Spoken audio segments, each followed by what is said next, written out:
કમોસમી વરસાદથી વળતર ચૂકવવા માટે કોંગ્રેસે માંગ કરી છે। નુકસાનીનું વળતર ચૂકવવા માટે કોંગ્રેસે માંગ કરી।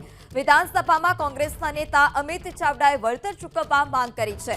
2 દિવસમાં થયેલા જાનમાલના નુકસાનીનું વળતર સહાય ચૂકવે તે પ્રકારની માંગ કોંગ્રેસે કરી છે। છેલ્લા 2 દિવસથી વાવાઝોડું અને વરસાદ અને જેને લઈ મોટા પાયે નુકસાન થયું છે અને આ નુકસાનીનો આરોપ અને નુકસાનીનું વળતર ચૂકવવામાં આવે તે પ્રકારની માંગ અમિત ચાવડાએ કરી છે।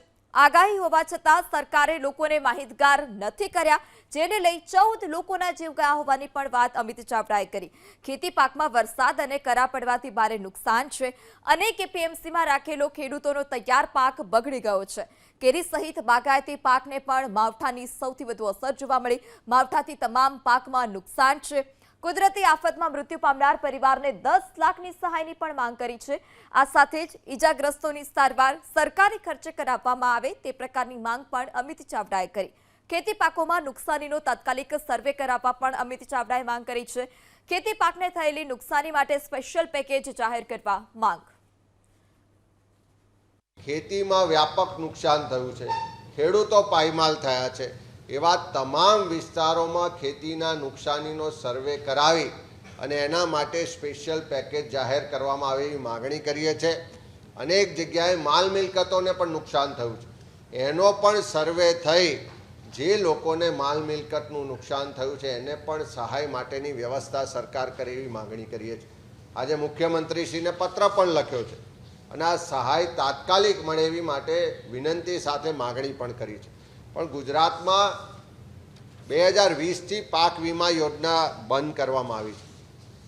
એક સમય એવો હતો કે પાક વીમા યોજનામાં જે પણ પ્રીમિયમ ભરવાનું થાય તો કેન્દ્ર સરકાર 50% રકમ ભરે ને 50% રકમ રાજ્ય સરકાર ભરે।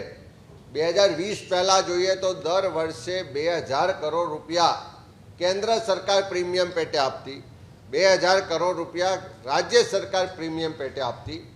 પણ 2020થી જ્યારથી આ પાક વીમા યોજના બંધ કરવામાં આવી અને બીજી બાજુ સતત કમોસમી વરસાદ હોય, વાવાઝોડું હોય, અતિવૃષ્ટિ હોય, કુદરતી આફતો દર વર્ષે આવવાની શરૂઆત થઈ અને ખેડૂતોને દર વર્ષે મોટું નુકસાન થાય ત્યારે ખેડૂતો ભગવાન ભરોસે આજે ગુજરાતમાં છે।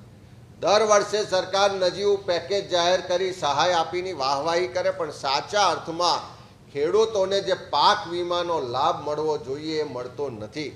અમે સરકાર પાસે માગણી કરીએ છીએ કે જો પહેલાં 2000 કરોડ રૂપિયા કેન્દ્ર સરકાર આપતી હોય, 2000 કરોડ રૂપિયા રાજ્ય સરકાર પ્રીમિયમ પેટે ફાળવતી હોય તો શું કામ એવું કોર્પસ ફંડ ઊભું નથી કરવામાં આવતું કે ખેડૂતોને કુદરતી આફતોમાં જ્યારે પણ નુકસાન થાય તો દર વર્ષે આવા એક ફંડમાંથી જ્યારે નુકસાની થઈ હોય તો તરત એને પૂરતું વળતર સહાય મળી શકે।